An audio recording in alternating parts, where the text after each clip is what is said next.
Well, Bret, you just worked Hidden Connection. I don't even know the time, but your camp said you were really happy, whatever it was. Yeah, I thought it's just what we wanted. She's been pretty sharp lately. I was afraid she was going to go a little fast. Ray did a great job throttling her down today early on. I think the most impressive part of her work was after the wire.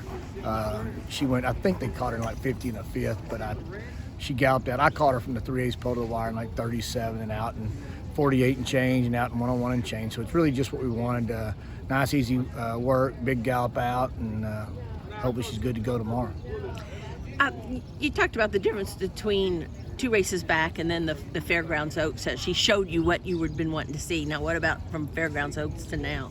Yeah, I think everything's been great since, like I said, before her first prep back this year, her works were kind of average, and she needed the first race back. I thought the race in the Oaks is a very good race, and she's trained great since then. So I think she's back where she needs to be. It looks like a very deep field, but I'm very happy with her. Someone was just making the comment, if you like the unbeaten champion, you can't discount Hidden Connection. I think there is some talk of that, but I have to give the champ a little credit because it was her first race off a layoff. So we caught her at a good time. I'm sure she's going to move forward, but I think there is some thought to that. It was a very close race, and I think the farther we go it might give us a little advantage. Bret, what do you think about running here at Churchill? Obviously, your filly ran so great here and winning the stake last fall. Does that, you think, prove an advantage for you? I sure hope so. You love the fact that she's run kind of a freak race over the surface, so that's always in the back of my mind as well. And we all know that some horses love the surface and some of them don't like it as well, and a lot of these horses hadn't had an opportunity to run over it yet, and we have, and had one very, very good race over the surface, so it does give me a little added confidence.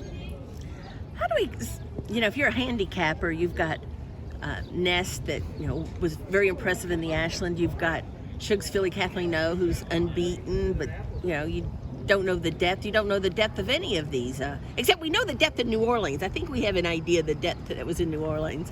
Yeah, I think there's a lot of really nice fillies coming here, appear to be very nice fillies. We're not sure what all of them have faced so far. They've looked very good beating who they've beaten.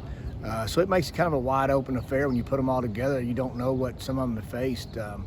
So it'll be very interesting. Looks like a lot of depth in the field. I've never heard of maybe 18 entering and running 14. It sounds like a very strong, deep field. Might have to get that Derby gate out. Huh? Might have to. Yeah, that'd be great. What's your take, Bret, on over the years, Fairgrounds fillies have done so well, especially in the Oaks. Obviously Mandaloon became the winner of the Kentucky Derby and came through Louisiana, but on the whole, the fillies have done a lot better than the Colts in this. I think it's an absolute embarrassment to the grading committee for those races at the Fairgrounds to be grade 2s, and they run 4 and 5 horse fields all over the country for grade 1s, and these horses come in here every single year and either win the Oaks or Derby, are very, very competitive. So I think that needs to be corrected a little bit. It's an embarrassment as far as I'm concerned for the grading committee. What was your first year in Kentucky to be stabled at Churchill Downs? I don't know when the first year, the very first horse I ran was 1997. That was Cowboy Dan when we still ran the WHAS 2-year-old stake, and Favorite Trick beat me a millimeter on the wire, and I started stabling here not too long after that. How much they've built up the Kentucky Oaks. I remember when it was like 40,000 people maybe, then it got to 50, and then now it's just one of the biggest race days in the world. Yeah, the whole week's gotten stronger. Obviously the Oaks Day has gotten to be a major, major event, which is great, and then you even back up to Thursday. Derby is becoming a huge event, so the whole week's become huge, and you love to see the Oaks built up like this. The numbers and the quality seems to be more and more people are pointing towards that.